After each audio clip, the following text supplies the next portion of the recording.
Então vamos lá, vamos receber a nossa querida Cristina Serra para o nosso papo aqui sobre o livro dela. Boa noite. Você gostou, Cristina? Eu estava rindo aqui. A É dica. muito útil, né? Umas dicas muito úteis para quem está aí recebendo joias de 16 milhões de dólares. Sim, maravilhoso. Você sabe, Cristina, que hoje eu estava aqui numa faxina aqui em casa e eu fui comprar aquelas quentinhas que vendem, sabe? Para poder facilitar o almoço. E aí eu cheguei lá no restaurante e tinha uma moça chamada Michele na cozinha. E aí o rapaz falou, Michele! Aí eu falei, Michele Bolsonaro? Aí ele falou assim, não, ela não tem joias. Você vê como o negócio chegou longe, né, cara? Isso pega, né, Sinara? Eu estava outro dia também numa live conversando sobre isso, né? Quer dizer, o que não falta é escândalo no governo Bolsonaro e tal. Bom, vai falar do orçamento secreto, né? Só isso já dá muito pano para manga. Mas o orçamento secreto, aí você vai explicar como é que é o desvio do recurso, bababá. Entendeu? A gente sabe que tem um roubo ali, mas para comunicar isso é difícil. A joia, você mostrou a foto daquele colar, acabou, todo mundo entende, todo mundo sabe do que se trata, né? Que a intenção ali era se apropriar, né? Roubar, né? Roubar, eu acho que a palavra certa é essa, uma coisa que deveria ser do patrimônio público. Então, realmente, esse escândalo das joias, assim, colou, né? Eu acho que dessa vez colou. Eu também acho. Está na boca do povo, né? É isso. Está na boca do povo. Porque parece ser a pessoa. É um restaurante bem simples, assim, que serve marmitas para trabalhadores aqui de perto. Todo mundo sabia da história das joias. Tem os escândalos assim que colam muito rapidamente porque são coisas muito concretas, né? E cai na boca do povo, e aí cai naquela dinâmica, né? Que o povo brasileiro é muito bom nisso, de fazer piada com essas coisas. Aí fica uma coisa fora de controle, né? É fora de controle. Então, isso aí ele vai ter que. Bom, a gente espera que ele responda na justiça de alguma forma, mas eu digo assim, isso está no histórico dele agora para o resto da vida. Qualquer campanha que ele se meta ainda a fazer, né? Esse despresidente, como você falou também, qualquer coisa que ele se meta a fazer, o adversário vai chegar e dizer, olha, a história das joias. E todo mundo vai lembrar, né? Ainda bem.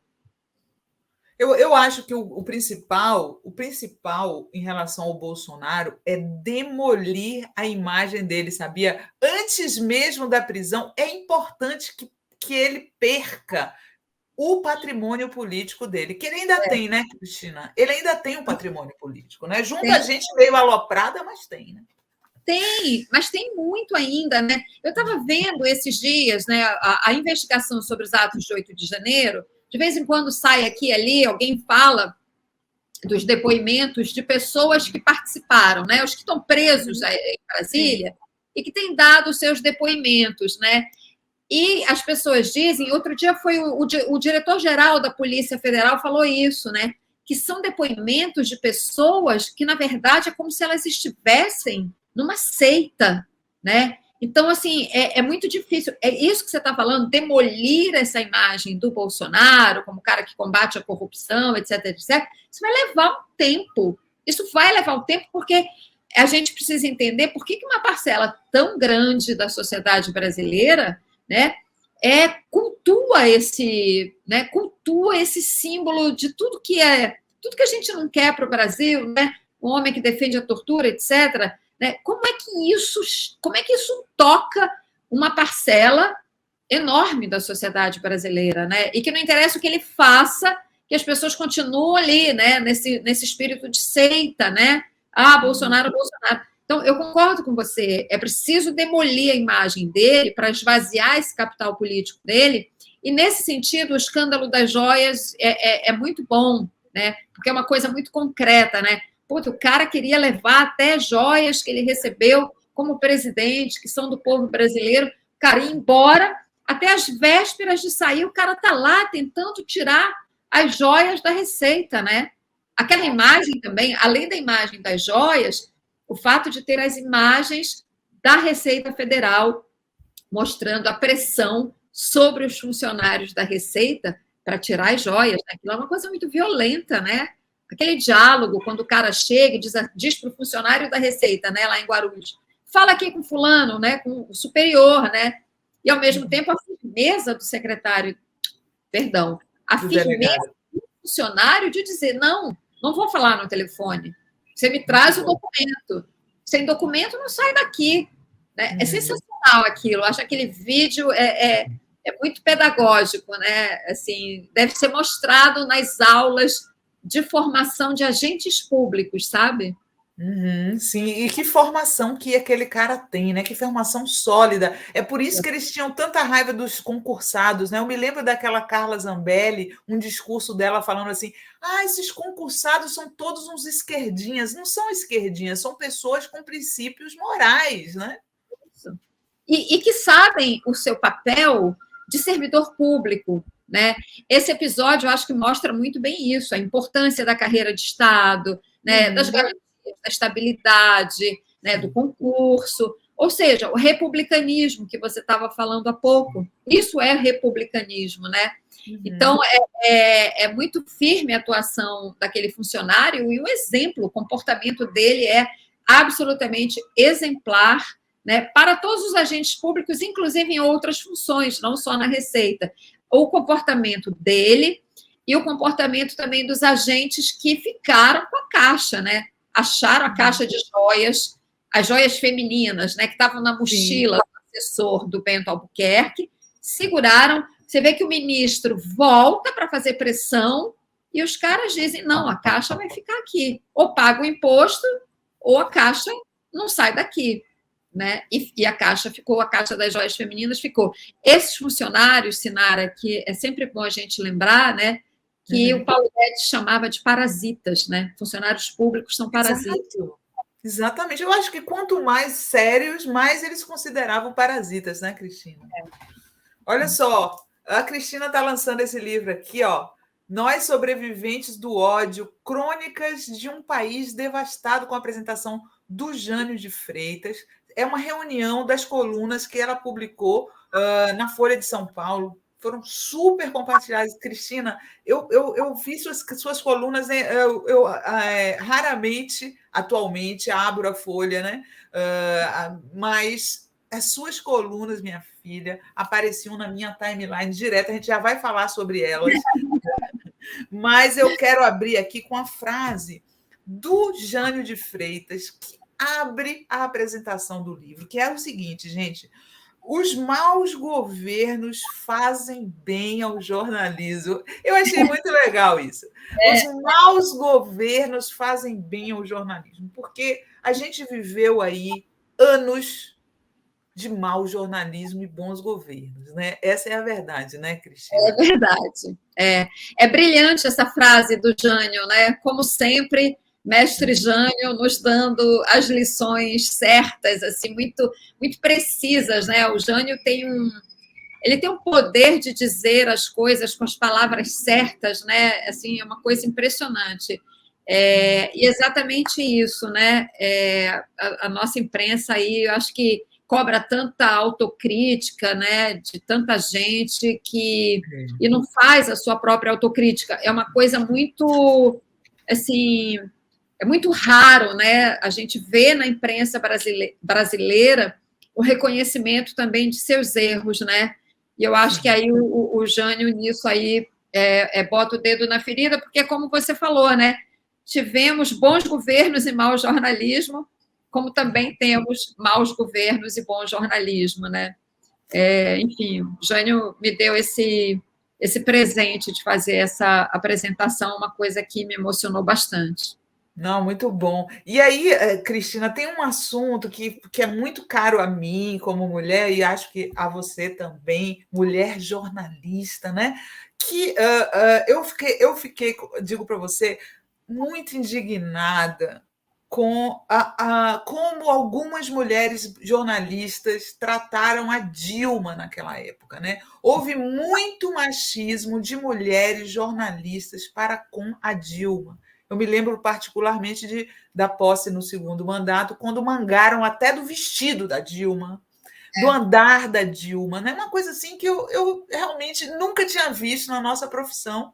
Espero que elas tenham se arrependido, né? E foi preciso o Bolsonaro falando aquelas coisas horríveis para jornalistas. Você deu furo, cala a boca, mandando calar a boca, para jornalistas mulheres abraçarem uma causa que é de todas nós. Naquela época ficavam dizendo assim, eu lembro que toda vez que saiu uma coisa, falavam, cadê as feministas? Mulheres fazendo isso, falando isso. Então, assim, foi uma lição. Esses 4 anos do Bolsonaro foram uma lição, não foram, Cristina? Foram, sim. Agora, esse negócio que você falou da Dilma, sabe, tinha uma coisa que faziam com a Dilma durante o governo dela, em várias situações eu lembro, que ficavam debochando, né, de coisas que a Dilma falava, né, debochando de raciocínios dela, debochando da capacidade intelectual da Dilma. Isso é uma coisa realmente difícil de entender, de aceitar, e eram críticas injustas. Por exemplo, ela foi muito criticada naquela história da mandioca. O que é verdade, a mandioca é importante na história do Brasil. Qualquer pessoa que estude o mínimo de cultura alimentar no Brasil entende isso. A mesma coisa de estocar vento. Isso existe, isso é uma tecnologia, né? Que existe. Enfim, eu achava assim, era uma coisa que me incomodava muito, o deboche da capacidade intelectual, né? E quando mulheres fazem isso em relação a uma outra mulher, ainda mais uma mulher na posição em que ela estava, né? Revela, né, essa falta de solidariedade, de reconhecimento da capacidade intelectual de uma mulher. Eu acho isso complicado, sabe? É claro, sem contar as piadas grosseiras, né? Você falou, por causa do andar, por causa da roupa. Eu achava tudo um horror, esse tipo de crítica. Mas essa, né, porque a gente vive isso. Você deve ter passado isso na tua vida, eu passei. Qualquer mulher que trabalha numa atividade intelectual passa por isso em algum momento da sua vida, de duvidarem da sua capacidade intelectual. Então, esse deboche me incomodava especialmente, né? Agora, claro, como você falou, vem Bolsonaro, né, com toda aquela carga de violência dele, né? A linguagem dele é brutal, né? É agressiva. Ele abre a boca, ele não consegue falar nada que não seja uma ofensa. Com relação às mulheres, claro, isso vem desde aquela história lá com a Maria do Rosário, né? Nossa. Eu não vou nem repetir, acho que essas coisas a gente não tem mais que repetir, a gente sabe, né? Não precisa ficar propagando isso, mas, enfim, a linguagem dele para as mulheres é tão violenta que eu acho que aí houve esse movimento que você está falando. Espera aí, não, chega, né? E aí houve instalou-se, digamos assim, uma solidariedade, ou o que chamam de sororidade, né? Sim. E, de uma certa forma, quer dizer, hoje é assim, mexeu com uma, mexeu com todas, né? O que eu acho que está certo. Não é que nós sejamos todas iguais, a gente tem posições políticas diferentes, né? Tem mulheres, por exemplo, as mulheres da extrema-direita, quero distância delas, né? Mas tem uma... Né, eu acho que tem um espaço comum de atuação, né, do feminismo, né, que inclui mulheres, até mesmo mulheres, no nosso caso, inclusive, jornalistas, né, que a gente tem que reagir a esses ataques quando eles são feitos, né, contra jornalistas. Não precisam compartilhar das nossas posições políticas, mas a gente tem que reagir a isso. Eu já defendi até a Carla Zambelli, porque eu não achei legal aquela história de botarem a história da espanhola, sabe? Eu acho que a crítica à mulher na política, quando vai para esse lado, é machismo. Então, assim, não há o que discutir, não importa se é homem, se é mulher. Se você critica a mulher pela roupa, se você critica a mulher pela vida sexual dela, qualquer crítica política que sai da política é machismo, poxa. Você tem razão nesse caso da Carla Zambelli, né? Porque ali é uma insinuação, e é uma insinuação, ninguém sabe se é verdade, E se for verdade, se ela trabalhou como prostituta, né, ninguém tem nada a ver com isso, é a vida dela. Nada a ver, exato. Esse ataque pelo viés sexista realmente tem que ser repudiado, né? Tem que ser repudiado. Porque, assim, é a roupa, né? É o comportamento, é porque bebe, é porque fica na rua até tarde, né? Tudo serve de justificativa para ataques às mulheres. E, em especial, essa situação da Zambelli, né? Eu me lembro de políticos, né? Políticos postando publicamente essa insinuação da espanhola. Foi nesse dia que eu defendi, que eu vi o senador Omar Aziz publicando, que eu gosto do senador, mas eu acho que ele errou ali. Não pode, isso aí não pode. A crítica não pode ser essa. Ela tem que ser criticada pelas posições extremistas dela, de direita. Se ela foi prostituta ou não, isso é da vida dela. Eu não tenho nada a ver com isso. Nada a ver. Né? Ô, Cristina, eu queria começar aqui mostrando uma coluna sua que se chama Jornalismo Lavajatista, para a gente falar um pouquinho mais aí sobre esse papel da mídia durante o processo. Essa foi uma das colunas da Cristina que circulou bastante nas redes sociais. A praga do jornalismo lavajatista, né? E a Cristina fala nesse artigo aqui uma coisa muito importante, né, para quem não é do meio, que é a questão, ela cita aqui a história do jornalismo de acesso, né? Qual a nossa crítica nós jornalistas em relação à cobertura da Lava Jato? Era tratado como jornalismo investigativo você chegar no procurador, ele te passava a informação, você republicava sem nenhuma checagem e isso virava notícia, né? Foi um hábito muito ruim e, de fato, né, Cristina? Infelizmente, nossos colegas atuaram mais como assessor de imprensa da Lava Jato do que como repórter. Essa coluna aí, Sinara, foi assim, ela saiu de controle, foi um negócio assim, né? Porque eu acho que toca, né, na ferida.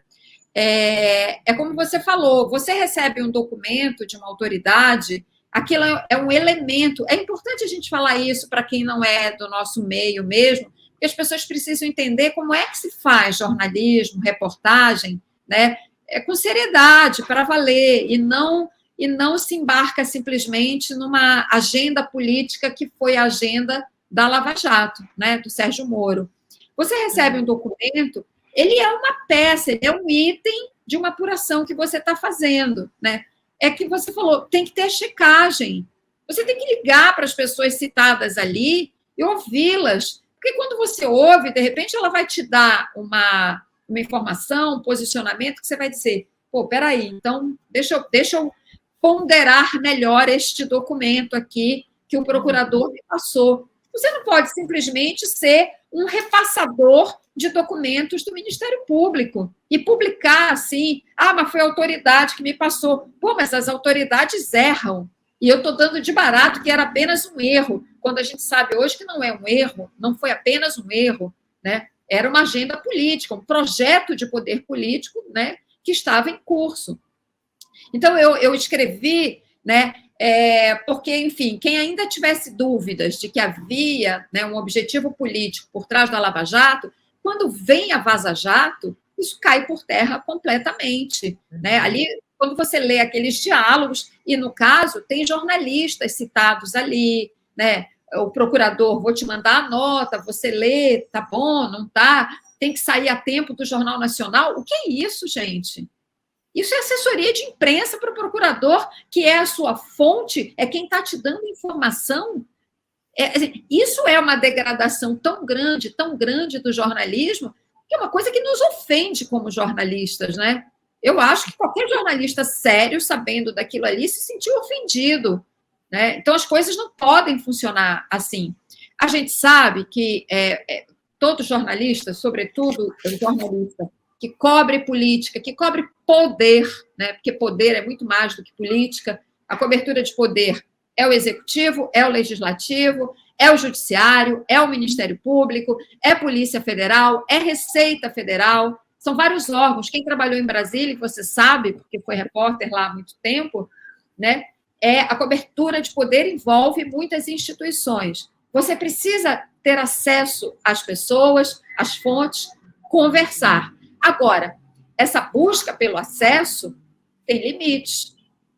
Tem limites, né? É do jogo você sair para almoçar com uma fonte, né? Ter uma relação cordial, constante, né? Ligar para saber informações, para apurar. Outra coisa é você chegar nesse extremo que a gente viu, de você praticamente virar assessor de imprensa ou uma espécie de consultor sobre o timing da Operação Lava Jato. Então, foi por isso que eu escrevi essa coluna. Exatamente, né? Não faz o menor sentido, não é para isso que nós somos jornalistas. Chegou um ponto, tem uma coisa aí nesse momento da Operação Lava Jato que muito me indignou, e acredito que a você e todo mundo que está aqui nos assistindo, que foi o momento do vazamento do telefonema de Dona Marisa com o filho. Com o filho. Ali, para mim, foi o auge, sabe, Cristina? Porque, sob qualquer critério, aquilo era ilegal. Era óbvio, e não teve um jornalista da mídia comercial para dizer assim, gente, eu não posso publicar isso. Isso é ilegal. Não, pelo contrário. Pelo contrário. Eu digo para você porque eu pesquisei e vi gente comemorando. Gente, saiu mais um áudio aí, a Dona Marisa mandando enfiar as panelas, não sei, naquele lugar. Sim, você tem razão. Se a gente tivesse, em um momento outro da história do Brasil, a ética jornalística, por si só, teria resolvido esse assunto. Você não acha, Cristina? Com certeza, com certeza. Eu não estava... Olha, assim, sorte, sei lá o quê... Eu não participei da cobertura da Lava Jato, eu ainda estava na grande imprensa, inclusive na época, mas já estava fora da cobertura de Brasília, nem estava mais em Brasília, então eu acompanhava esse noticiário assim, muito, muito angustiada, e algumas coisas, como você falou, também me chocaram, mais do que outras. Essa foi uma delas. Bom, o próprio vazamento da conversa da Dilma com Lula. Aquilo nunca poderia ter acontecido. Aquele grampo foi ilegal, o vazamento foi ilegal e a publicação também foi ilegal. Eu já tive esse debate com alguns jornalistas, e aí alguns dizem, não, a publicação não foi porque foi vazada pelo juiz e tal, é ilegal, mas também o material do hacker, do Delgatti, também é fruto de uma atuação ilegal, um hackeamento, e todo mundo publicou. Mas é diferente. Trata-se da presidente da República, que não pode ser investigada por um juiz federal. Ela só pode, como qualquer presidente, ser investigada. Ela tem a prerrogativa de foro pela Suprema Corte, ponto final. E a imprensa deveria ter tido deveria ter atentado para esse detalhe, que não é detalhe, né, porque faz toda a diferença, e ter tido a responsabilidade ética de dizer, nós não vamos publicar isso aqui, não vamos, porque isso é ilegal, né? Além disso, quer dizer, não teve, publicou o da Dilma, publicou o da Dona Marisa, que não tinha nada a ver, a Dona Marisa não era investigada, era uma conversa particular, né? Então, aquilo não podia ter sido publicado, e vários outros áudios, né? Agora, além disso, quer dizer, além da publicação que ofende a ética jornalística, você ter jornalistas comemorando isso, é isso que eu te falo, sabe? Isso, assim, isso é uma coisa que me agride como jornalista, porque o jornalista não tem que comemorar, primeiro, uma coisa que é ilegal, e segundo, ele está numa cobertura dessa. Você tem que ter distanciamento, você não pode ficar torcendo para um ou para outro. Você tem que fazer o seu trabalho de reportar com total rigor, né?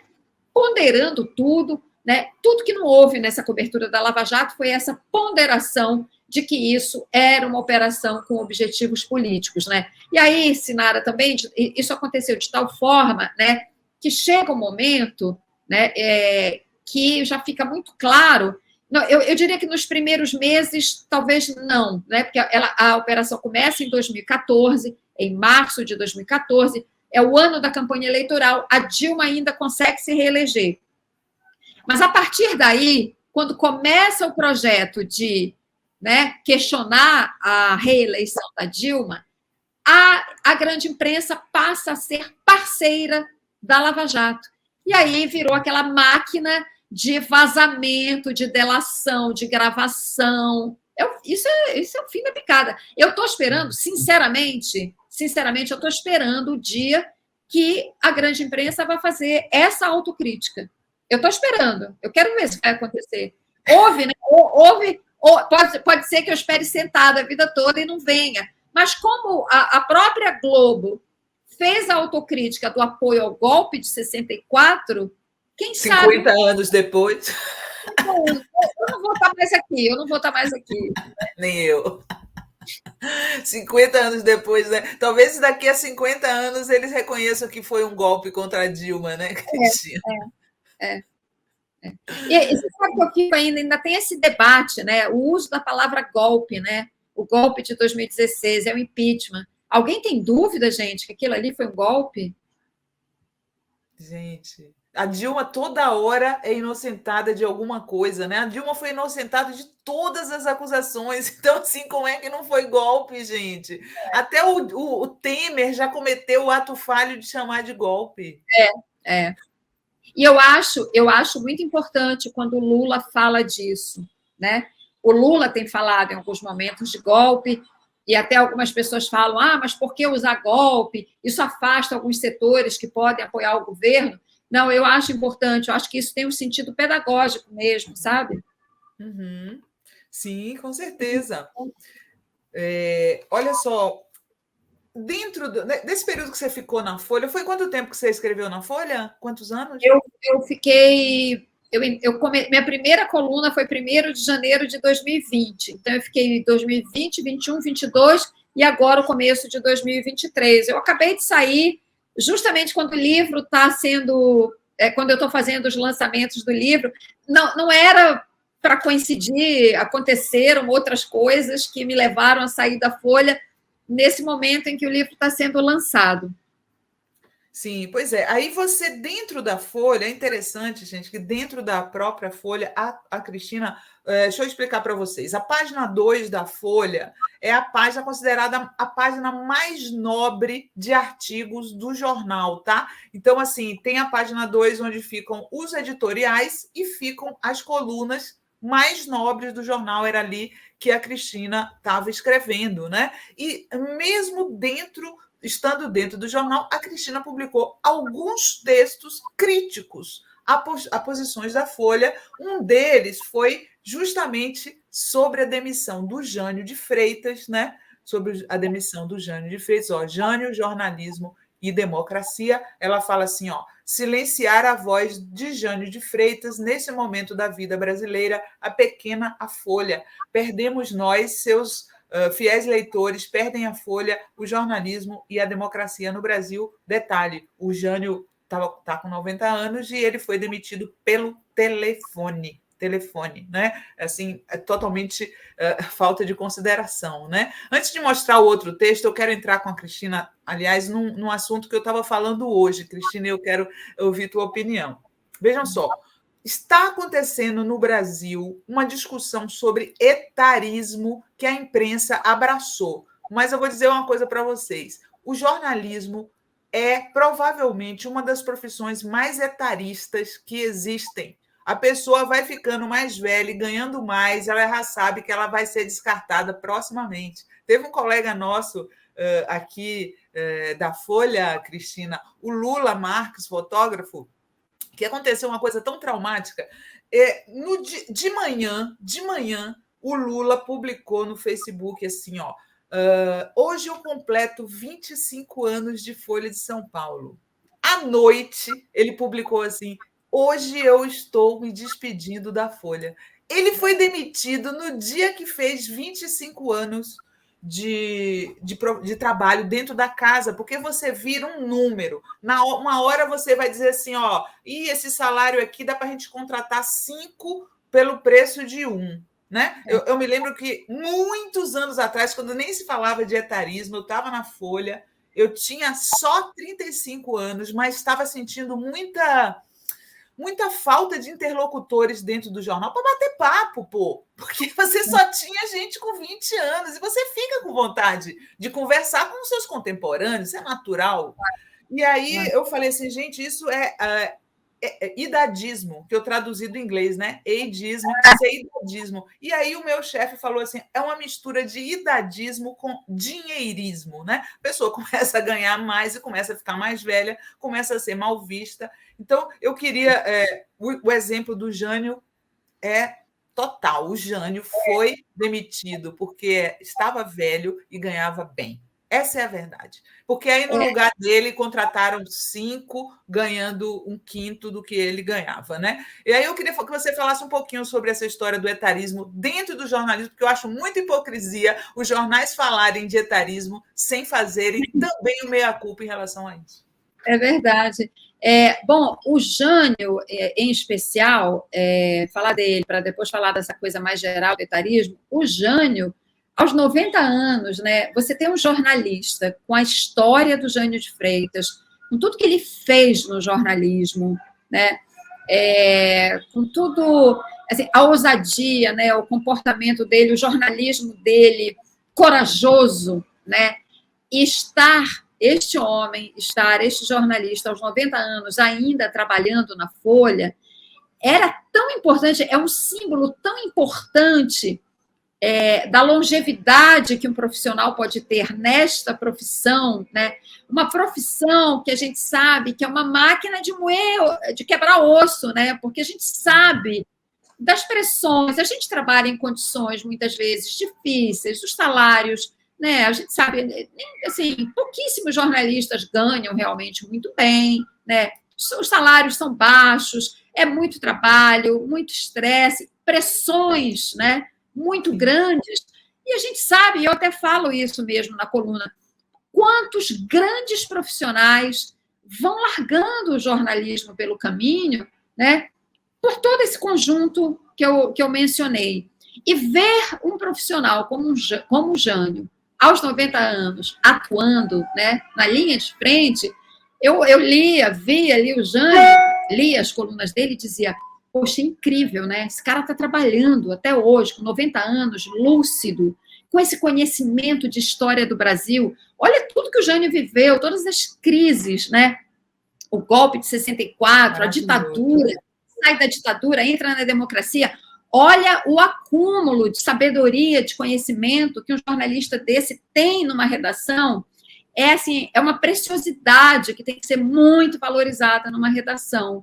E aí vem a demissão dele, foi uma coisa que me chocou, eu chorei no dia, eu chorei, porque você fala assim, caramba, o que está acontecendo com a nossa profissão?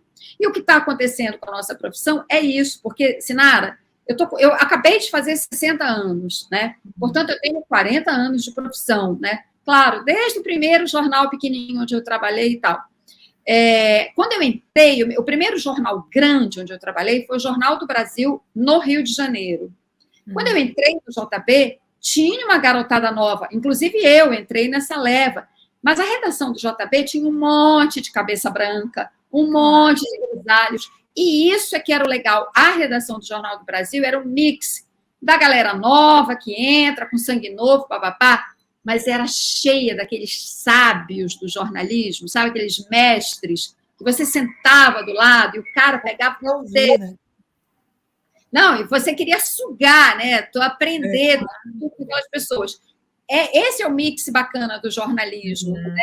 Você ter várias idades, você ter várias experiências de vida, gente de todo lugar, né?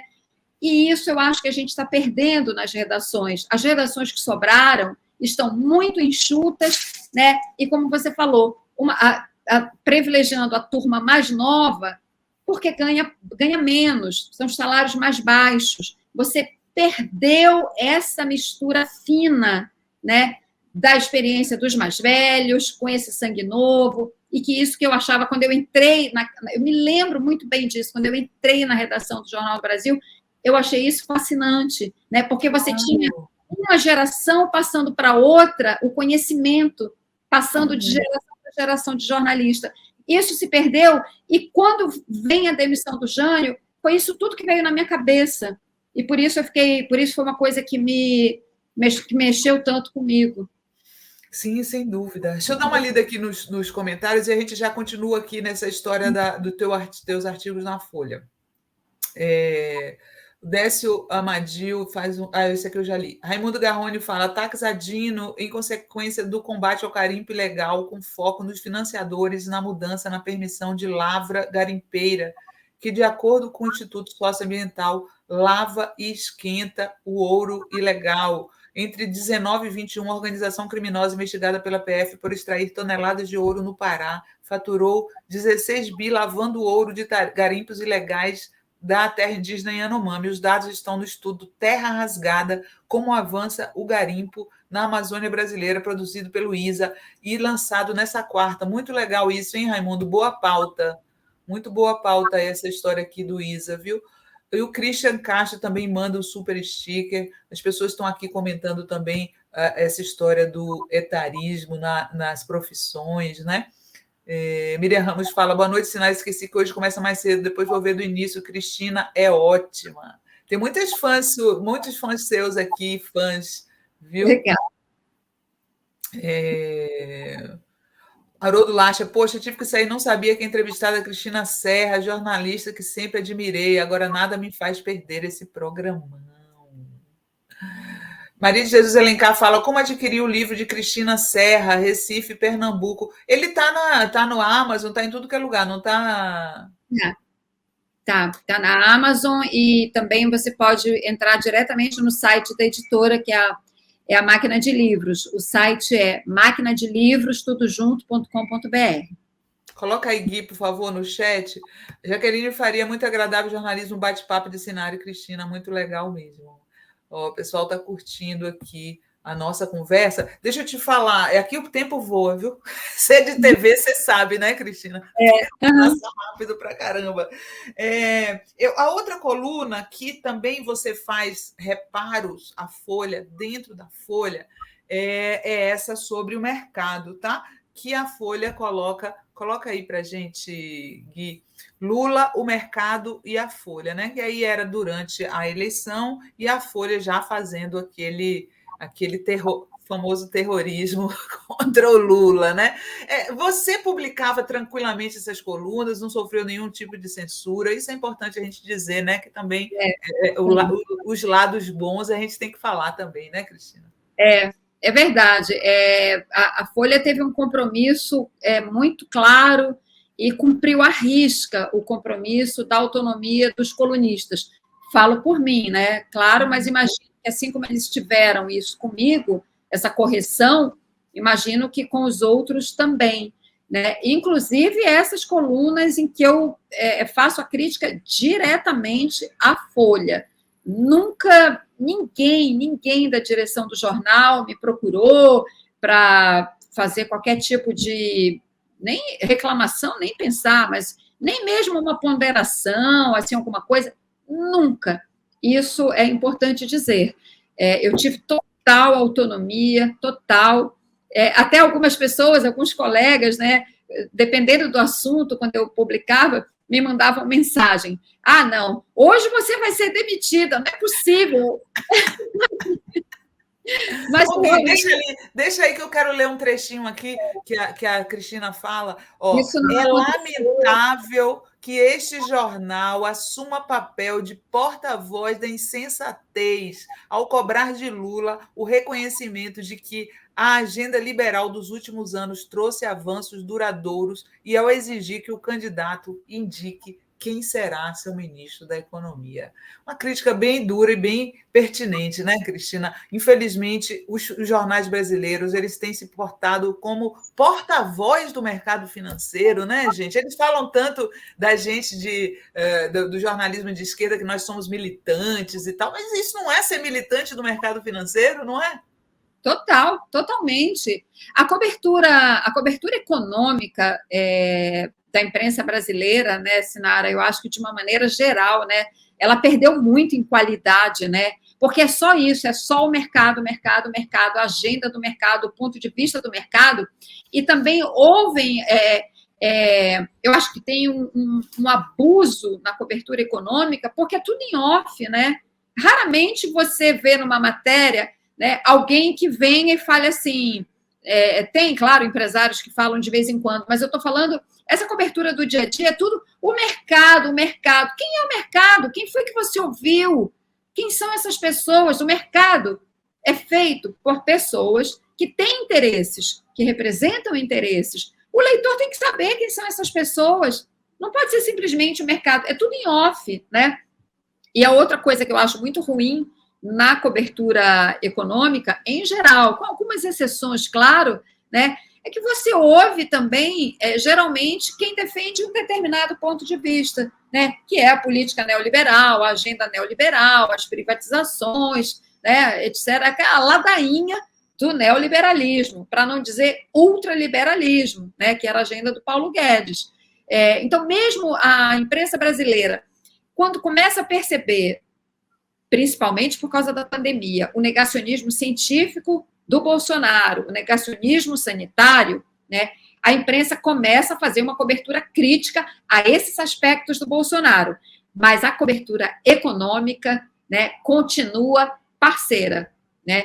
A cobertura econômica, a imprensa tem a grande imprensa tem a mesma agenda econômica que tinha o Paulo Guedes. Você não vê, é difícil você ver matérias mais críticas. Estou generalizando, como eu disse, tem exceções, né? Mas, em geral, as fontes ouvidas, né, são as que defendem esses pontos de vista. Isso na televisão é escandaloso. Escandaloso. As matérias de economia da Globo, da Globo News, todo mundo são bonecos de ventríloco do mercado. É uma coisa chocante. Você não vê o contraponto, não vê. Nos jornais impressos você até vê alguns, né?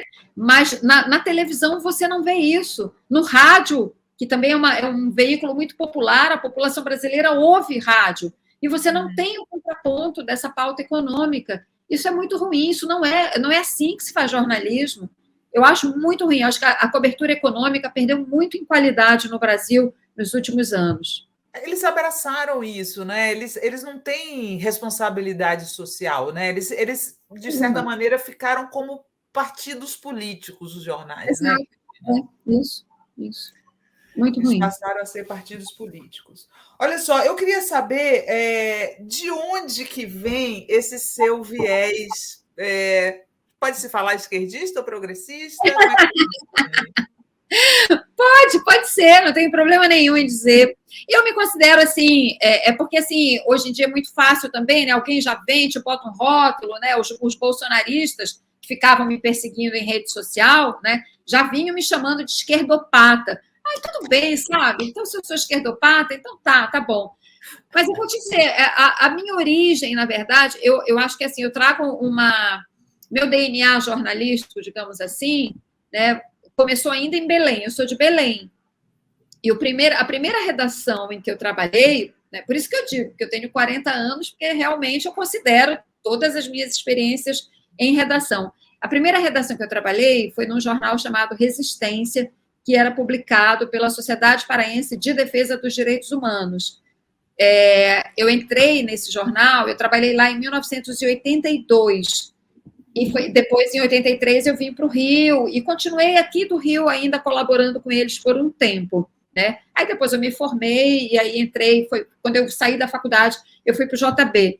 E eu trago muito comigo esse aprendizado do tempo que eu trabalhei no Resistência. Bom, eu fui militante, né, de movimento estudantil, fui presidente do Centro Acadêmico de Comunicação, e, digamos assim, tive essa atuação junto a essa entidade, a SPDDH, e como eu era estudante de jornalismo, eu trabalhei no jornal, né? Então, foi um jornal muito importante, 1982, era final quase da ditadura, né?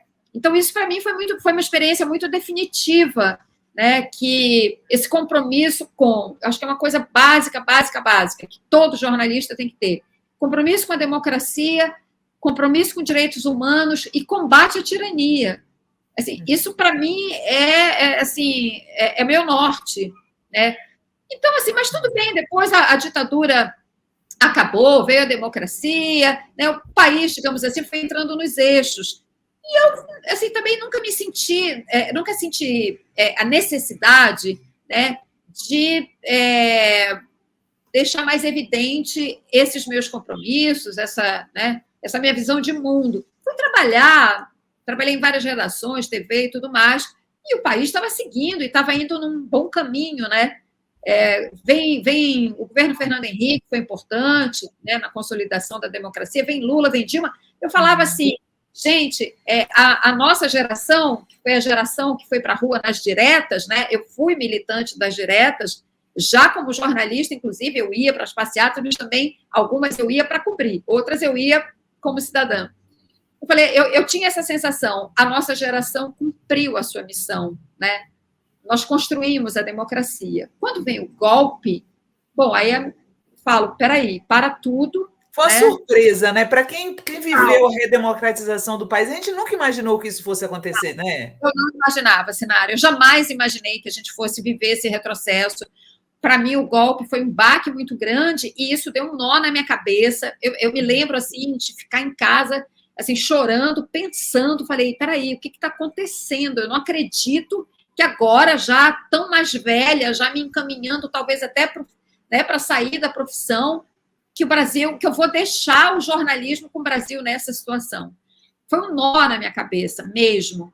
E aí eu falei, bom, a gente tem que ir para a luta, né? E nesse processo, Sinara, eu falei assim, e sobretudo depois com o Bolsonaro, né? Sobretudo com o Bolsonaro. Eu falei assim, não há neutralidade possível. Jornalista, eu entendo o jornalismo como ferramenta de combate à tirania. Eu vejo assim, né? É uma ferramenta para a construção e aperfeiçoamento da democracia. Então, não tem neutralidade. Quando você está diante de uma situação, né, de uma ameaça fascista no Brasil, não há neutralidade. E aí, isso coincidiu, Sinara, com o tempo que eu fui com Folha. E aí eu falei, eu vou para cima. É a minha trincheira, né? É a minha trincheira. É isso. Entendeu? Estou aqui, é um espaço, minhas 20 linhas, mas eu vou para cima aqui nas minhas 20 linhas. Foi o que eu decidi fazer. E eu fui questionada. Mas você, jornalista não tem que ser imparcial? Peraí. Você trabalha com rigor como repórter, apurando os fatos, você tem que apurar tudo, ouvir todo mundo. Jornalismo de opinião, eu acho que eu tenho a obrigação de dar a minha opinião.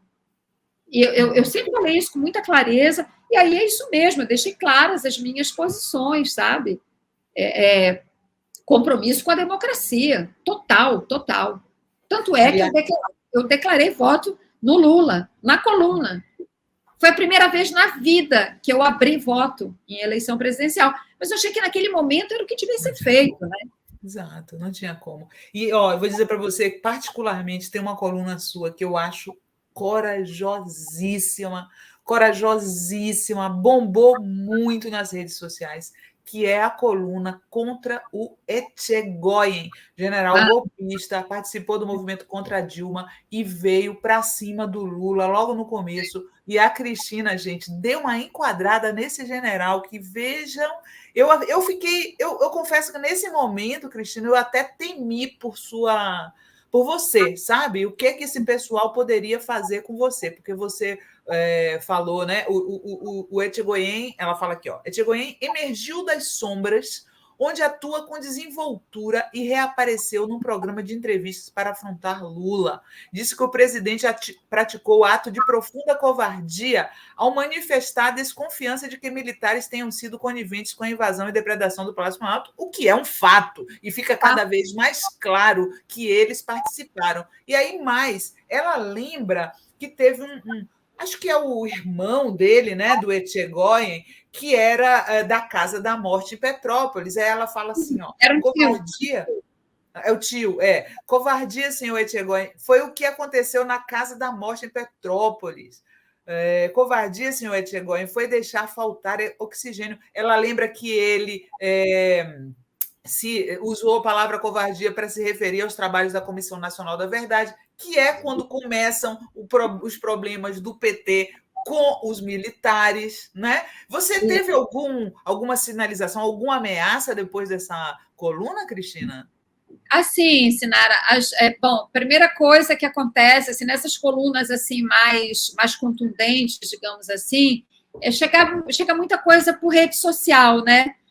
Mas, enfim, eu também não, sabe, nunca foi nada que eu dissesse assim, peraí, essa aqui eu tenho que prestar atenção. É muito xingamento, não propriamente ameaças, muito xingamento, e aí eu já sou meio blindada quanto a isso, né?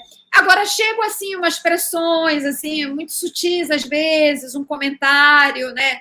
Alguém que manda uma mensagem, assim, né? Mas, assim, nada, para te falar a verdade, nada que que tenha me assustado a ponto de eu dizer assim, preciso me preocupar e levar a sério.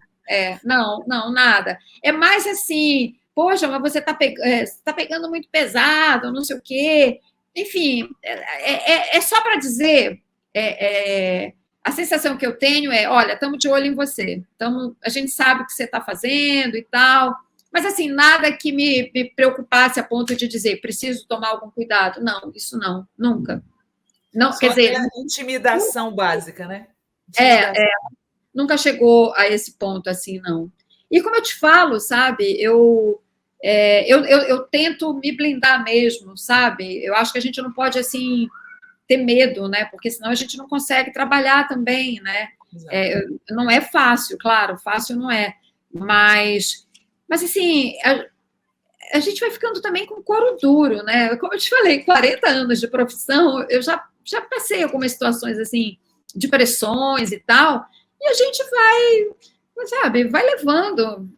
Eu não estou aqui, eu tenho muito cuidado de falar essas coisas, porque eu não estou aqui advogando nenhuma posição heróica, não é isso. Mas é, de fato, o tempo, o exercício profissional vai te mostrando, né? E você aprende a diferenciar o que é, de fato, uma intimidação mais pesada, né? Do que é só ali, como eu te falei, né? Tá bom, eu sei que estão acompanhando o que eu faço, mas dane-se, isso não vai me parar, eu vou continuar fazendo o que eu acho que eu tenho que fazer. E, de fato, esse Etchegóin, a gente sabe, ele é um lobista de vários interesses, atua na surdina, nas sombras, né? Inclusive amiguinho de muitos jornalistas, né? A gente sabe disso. Então, assim, eu não podia deixar passar. Quando eu vi isso, eu fiquei muito indignada. Eu falei, mas vem cá, quem é esse cidadão para falar que o Lula está sendo covarde? Quando, como você disse, o Lula estava se referindo a um fato. Isso é fato. E cada dia que passa, que essa investigação sobre os atos do 8 de janeiro avançam, né, mais fica confirmado exatamente isso que o Lula falou. Vem cá, ele é o presidente da República. Ele tem a responsabilidade, inclusive, de falar essas coisas. Ele tem que dizer o que está acontecendo, né? Tem que dizer o que está acontecendo para o país, para a sociedade. Para isso ele foi eleito. Esse é o papel dele. É a mesma coisa, Sinara. Não vou abrir um parênteses, não vou muito longe, mas é que é importante falar disso também. Quando ele critica os juros, a Lula não pode fazer isso. Como não pode? Ele deve fazer isso. Ele tem que fazer. Entende? Então, assim, eu acho assim, quando eu vejo essas posturas assim da imprensa arrogantes, né, de dizer, presidente não pode fazer isso, presidente não pode falar aquilo, presidente tem que nomear ministro disso, daquilo. Gente, que isso? Assim, está invertendo os papéis? Não é assim, né? Mas o Lula sabe disso e ele sabe as brigas que ele compra. A Ivanice Zafalã mandou aqui um superchat para falar assim: oi, Cristina, torci muito por sua chapa na BI. Tinha uma pauta que eu gostei muito sobre notícias do Centro-Oeste e Norte, a qual nunca temos. Olha só, eu até já tinha separado, Ivanice, esse assunto para tratar com a Cristina aqui, porque a Cristina agora é chamada de a presidenta da ABI, que ainda vamos ter, tá, gente? Ela é chamada assim nas redes sociais. Eu vi, hoje eu fiquei pesquisando a Cristina e todo mundo chamava ela assim, a presidente da ABI que ainda teremos. Isso é uma coisa, Sinara, do Juca Kfouri. Inclusive, na contracapa do livro, ele escreve: a Cristina Serra, a presidente, como é que é?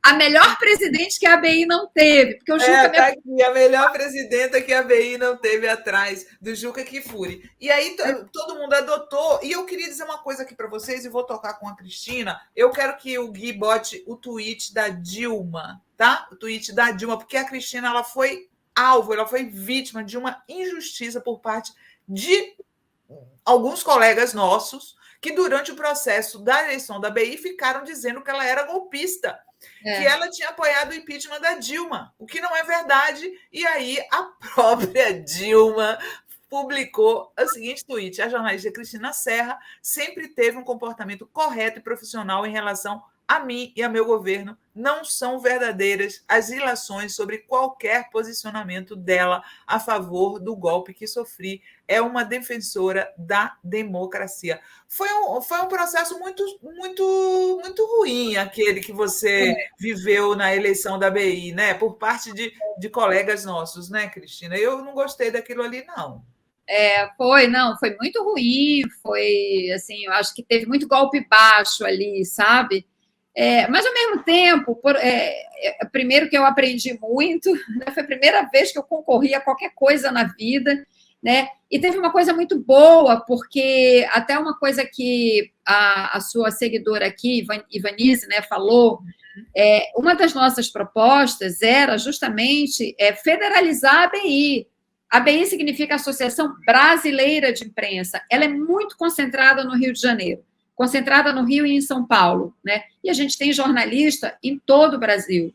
E a nossa proposta era essa, trazer as pessoas para a ABI, pessoas de todas as regiões, inclusive Centro-Oeste, uma delas.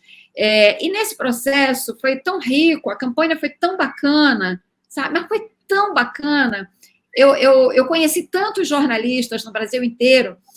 O Nordeste deu um apoio de peso para a nossa chapa. E fora, né, os laços que você forma, né, com as pessoas que te apoiam. Eu tive apoio da diretoria que estava, na época da eleição, a que estava, né, na direção da ABI na época, que são grandes companheiros, grandes companheiros. Deixa eu só um instantinho, Cristina, pode tirar aqui o print? Mas, enfim, e aí, como eu te falei, realmente foi um processo, né, bastante aguerrido, teve muito golpe baixo, a ponto da necessidade da Dilma esclarecer isso. E eu vou te falar, esse tweet, para mim, assim, é um prêmio. Eu tenho a fotinho dele, eu já disse que eu ainda vou fazer isso. Moldurar, né? E fui moldurar, assim, sabe, colocar aqui para ver todo dia isso, cara, porque isso aqui é um prêmio, é uma honra. Eu admiro profundamente a Dilma, profundamente. Eu assisti, inclusive, outro dia eu assisti aquele documentário que eu não tinha assistido ainda, Torre das Donzelas, que ela é praticamente a personagem principal, era como era chamado o presídio, né, onde ela foi presa, o presídio, uma ala do presídio Tiradentes, né? Uhum. Então tem várias que ficaram presas com ela. E o documentário começa em off, a voz da Dilma, naquele depoimento, numa comissão lá no Senado, em que ela fala, ela foi provocada pelo Agripino Maia, senador na época. Eu estava lá, eu vi essa cena. Nossa, horrível. Em que ele provoca, mas a senhora mentiu quando foi presa. E aí ela dá uma aula para ele, né, do que é ser presa por combater a ditadura, ser torturada, e ter que mentir para defender seus companheiros. Eu estava naquele momento, aquilo foi tão emocionante assistir aquilo, eu olhava aquela mulher falando aquilo, respondendo para aquele senador de um partido que apoiou a ditadura, eu falava assim, desculpa, gente, mas eu falava isso, dizia, puta que pariu, que mulher corajosa, forte do caralho, juro. Era só isso que tinha na minha cabeça. Foi um momento muito marcante, assim. Minha admiração por ela, sim, subiu exponencialmente. E o documentário começa em off, com essa voz dela, e aí entra, e ela fala muito sobre o período da prisão e da tortura. É sensacional. Então, assim, minha admiração pela Dilma é imensa. Eu estou torcendo muito, né? Praticamente, está certo, né? Que ela vai ser a presidente do BRICS, né? Isso é uma volta por cima. Espetacular ver a Dilma, né, num posto tão importante. Eu, enfim, desejo a ela todo sucesso, sou uma grande admiradora.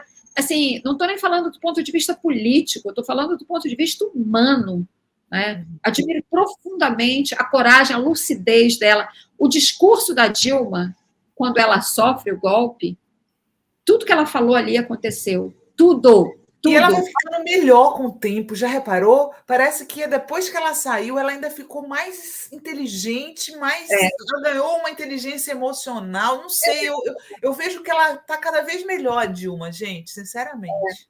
Ela e o Lula, né? O Lula também, eu acho que o Lula está numa grande fase, grande fase.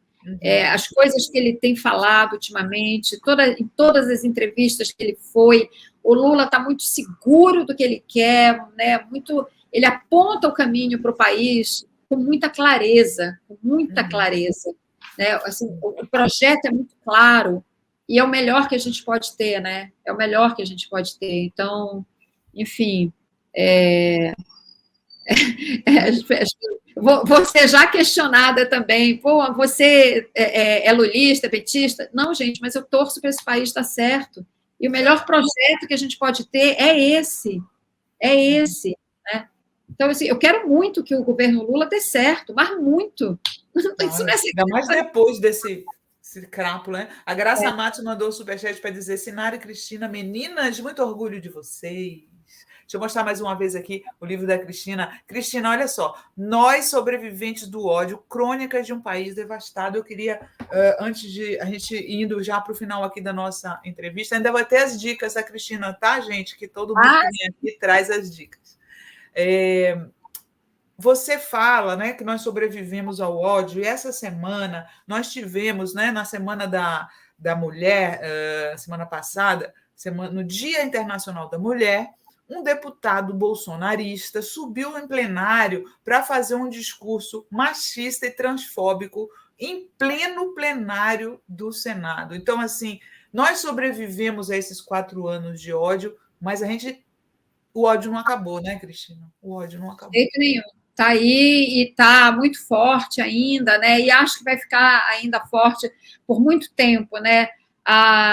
O Bolsonaro foi o personagem, né, que encarnou todos os traços da sociedade brasileira que nos impedem, que tem nos impedido até o momento, né, de evoluir mesmo como sociedade, como país, né? Ele encarna essa violência que está tão presente na formação da sociedade brasileira, né? O racismo, a violência do racismo, né? O autoritarismo, a brutalidade com que as mulheres são tratadas, né? Tudo isso ele é uma síntese, né? O Bolsonaro é uma síntese dos valores da extrema-direita. E, claro, depois de 4 anos no poder, claro que essa extrema-direita se fortaleceu e com o agravante das big techs. Então, hoje elas têm as forças de extrema-direita têm uma plataforma, têm um alto-falante, né, que não existia até um tempo atrás. Né? Então, elas estiveram no poder, tem representantes no poder, ninguém se engane, o Tarcísio de Freitas, governador de São Paulo, Cláudio Castro, aqui no Rio de Janeiro, vê os 3 estados mais importantes do país governados por governadores bolsonaristas. São Paulo, Rio e Minas. Né?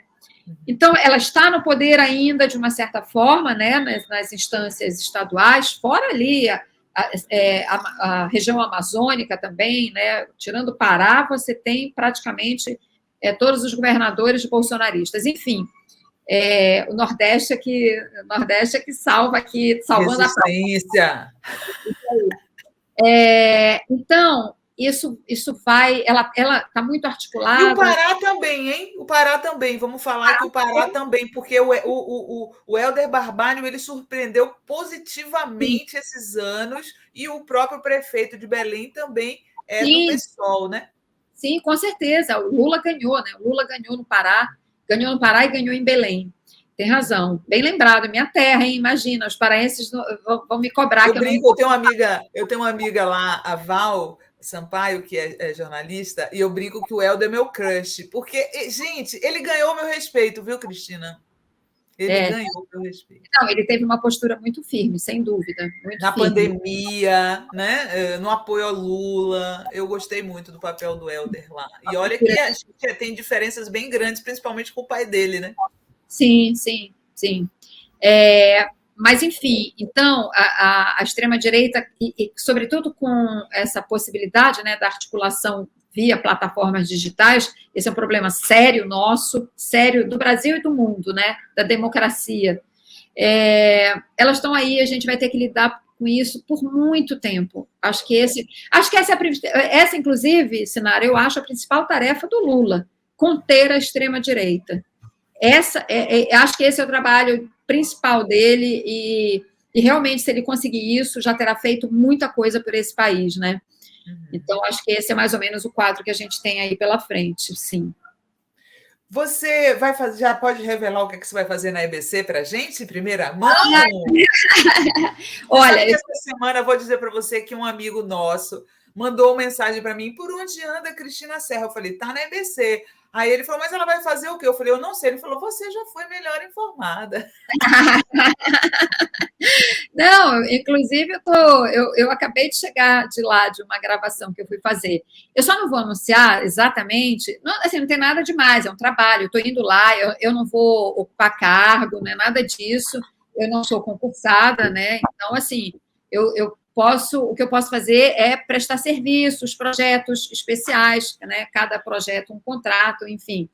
E tem toda uma formalidade a ser cumprida. Então, eu ainda estou neste processo de formalização. Sim. Agora, esse projeto que eu fui para lá por causa dele, é muito, muito bacana. Agora, eu, sinceramente, não quero tirar da EBC, né, da TV Brasil, no caso, né, a prerrogativa de anunciar. Eu não quero, digamos assim, furá-los, entende? Então, assim, eu estou doida para falar o que é, mas eu vou esperar. Eu acho que a TV Brasil vai anunciar e não vai demorar muito. Já eles estão preparando a divulgação e tal. Assim, não é nada assim, uau! Não, é um trabalho. Porque todo mundo está querendo te ver, continuar te vendo, continuar te ouvindo. Mas é um trabalho feito assim com muita seriedade, com muita dedicação, com uma equipe muito entusiasmada. Eu estou adorando, estou super feliz com esse trabalho e espero que venham outros também, né? Mas, enfim, um passo de cada vez. Massa! Olha só, chegamos ao fim aqui da ótima entrevista com a Cristina. Faz séculos que eu não vejo a Cristina pessoalmente, estava pensando aqui, né, Cristina? Nossa, anos, muitos anos. E aí, a Cristina, como todos que vêm aqui ao programão, vocês sabem, trouxe dicas culturais para vocês, e ela trouxe 2 dicas. A primeira delas é o livro Luz del Fuego, que eu contei para ela uma história engraçada. Quando eu era criança, quando era assim, morava com os meus pais ainda, na Bahia faz muito calor, eu dormia pelada, meu pai entrava no quarto de repente, olhava pelada e falava: ai, meu Deus, Luz del Fuego. Gente, essa história é maravilhosa. É muito engraçado. E era por causa dessa mulher incrível que era Luz del Fuego, uma artista, né, que se apresentava com uma cobra. Tem até um filme com a Lucélia Santos sobre ela. E aí eu quero que a Cristina conte para vocês por que ela está indicando o Luz del Fuego, de Javier Montes, saiu pela editora Fósforo. Gente, esse livro é maravilhoso. O que eu conhecia da Luz del Fuego era justamente do filme que a Lucélia Santos interpreta ela, que eu vi muitos e muitos anos atrás. E aí, quando eu vi esse livro, eu disse: gente, que coisa fascinante. Inclusive, um espanhol que veio aqui, passou um tempo no Brasil, ele conta como ele soube da existência dessa personagem, ficou fascinado e começou a pesquisar sobre ela. E o texto dele é maravilhoso. Agora, por que Luz del Fuego? Porque ela é uma mulher fascinante, pioneira, ousada, corajosa, de uma tradicional família mineira.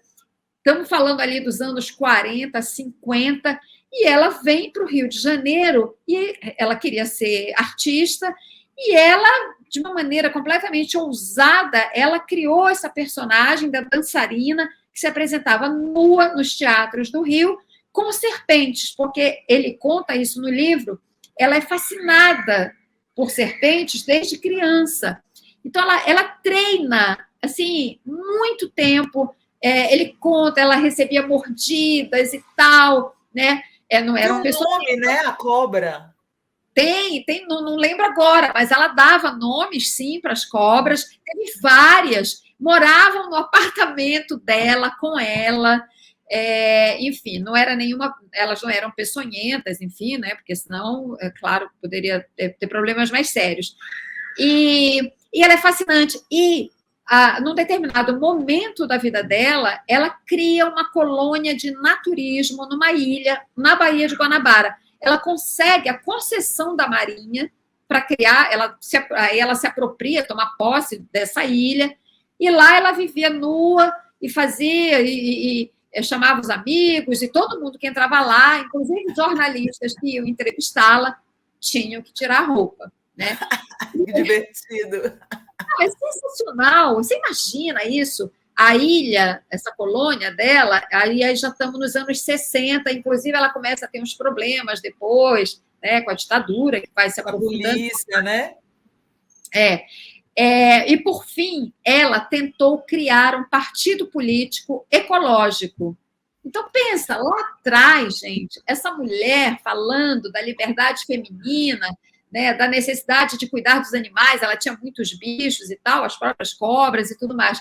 Então, ela é uma pioneira em vários aspectos, mas ela é, sobretudo, uma mulher corajosa e libertária que, infelizmente, teve um fim bastante trágico, mas isso eu não vou contar para não dar spoiler, aí tem que ler o livro. Opa! E a outra dica da Cristina, gente, a gente até já entrevistou aqui o Tom Cardoso sobre a Nara Leão, o documentário do Renato Terra sobre a Nara, que é maravilhoso, que está na Globoplay ainda, o Canto Livre de Nara Leão, né? E eu queria que a Cristina falasse por que ela está indicando para vocês. Eu sempre gostei da Nara, sempre ouvi a Nara, eu achava a voz da Nara uma delícia, né? Ela não era aquela cantora, daquele vozeirão das multidões, né? Ela era, né, era um tom assim, né, mais tipo João Gilberto, né? Eu gostava demais da Nara, cheguei a assistir show dela, né? E o documentário, para mim, foi uma revelação. Claro que eu sabia que a Nara era uma pessoa bacana, de ideias bacanas e ligada também à esquerda ali nos anos 60 e tudo mais, mas o documentário aprofunda isso, né?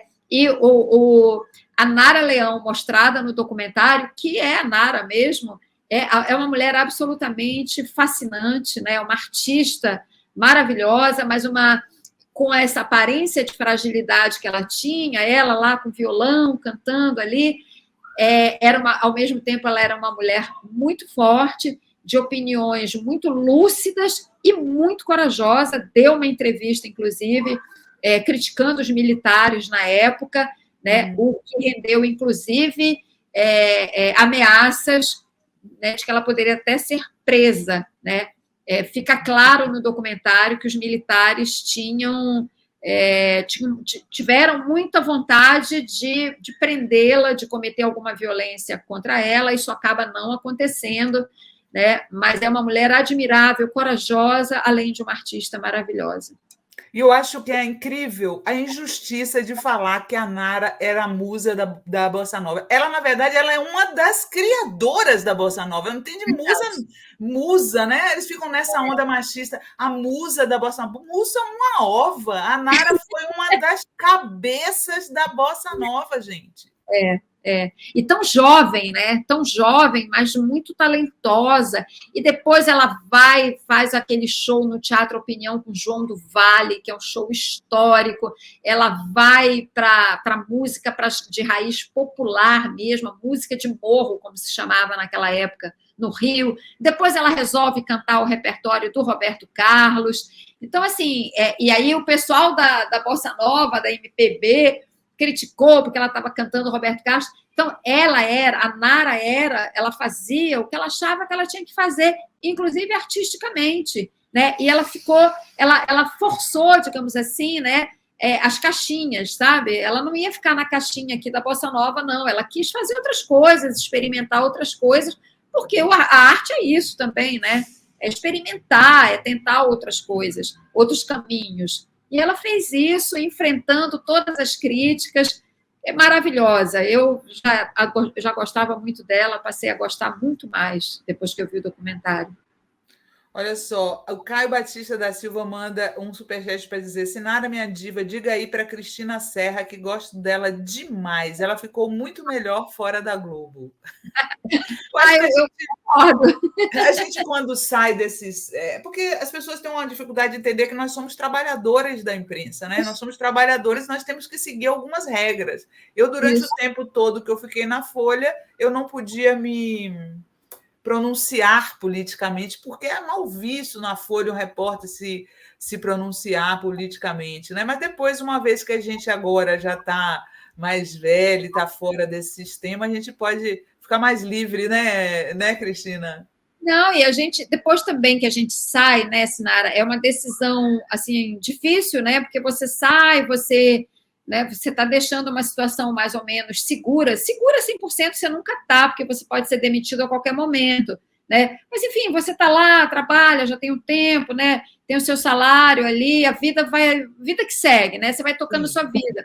Quando você dá esse passo, né, de sair dessa situação, de um emprego regular, e você descobre que dá para viver, né? Mas garante a sua autonomia, a sua liberdade, né, de trabalho, aí você nunca mais quer voltar, entendeu? Para uma redação. Então, assim, eu concordo com ele, eu me sinto muito melhor hoje, sabe? Que eu tenho total autonomia, expresso minha opinião, sabe? Como eu disse, eu acho que jornalista tem que dar a sua opinião, sim, no sentido. Inclusive porque está no nosso código de ética, né? Que a gente tem que defender a democracia. Isso está no código de ética do jornalista, né? Então a gente tem sim que se manifestar e trabalhar por isso. Então eu estou muito bem, estou muito feliz. Olha só, deixa eu só ler aqui as últimas mensagens para você poder ir. Natália Barbosa pedindo para você que seja um programa de entrevistas na TV Brasil. A Márcia Amaral, Ponte de Lima, Cristina, você é maravilhosa. A Eliana, Cristina Serra, vai para a EBC? Sensacional. Luzia da Guia de Campos, Cristina, você é uma grande mulher valorosa. Deus que continue abençoando você grandemente a cada dia e iluminando os seus caminhos e a sua vida. As pessoas são muito carinhosas, né? Muito carinhosas. Nossa, que coisa linda, gente. Obrigada. Beto Normal, Cristina na EBC, José de Souza Silva, sucesso, muito sucesso lá na TV Brasil. Sérgio Mota fala, Cristina tem olhos e sorriso muito expressivos de sua inteligência. O Álvaro Puí fala, nos vemos na segunda no ICL, querida Cristina. A Lila Ribeiro fala, Cris, na segunda-feira estarei lá para pegar meu autógrafo na livraria da Vila. A Cristiane Monteiro fala, minha alma está arrepiando ouvindo duas mulheres maravilhosas fazendo referência a outra grande mulher, orgulho da porra. Haroldo Lacher, Luz Del Fogo é realmente um ponto fora da curva, enfim, muitos elogios para você. Teve alguém que perguntou se vai ter lançamento em Recife. Eu estou tentando, eu vou fazer em São Paulo, né, na segunda, dia 20 agora, às 19 horas na Livraria da Vila. E aí eu vou tentar, porque eu fiz os primeiros, Rio, Belém, minha terra, estou vindo de lá, e São Paulo. Eu estou tentando organizar agora, para abril, Brasília e BH, e eu tenho tido um retorno muito bacana, que eu tenho vendido muito do livro para o Nordeste. Então, eu me sinto na obrigação de retribuir isso, e eu quero muito fazer. Eu vou tentar, não sei se eu vou conseguir, mas eu tenho já um convite para Fortaleza, e eu vou tentar Recife e Salvador, pelo menos. Vamos ver, é uma coisa de cada vez. Cristina, foi um prazerzão conversar com você. Eu acho que a gente nunca conversou tão longamente, né? A gente se encontrava muito. As pautas, né? Na pauta, e nas pautas no Congresso e tal, e a gente se reencontrou nas redes sociais, mas em breve vamos nos reencontrar em pessoa. Muito obrigada, viu, querida? Boa sorte aí, ó. Compre o livro da Cristina.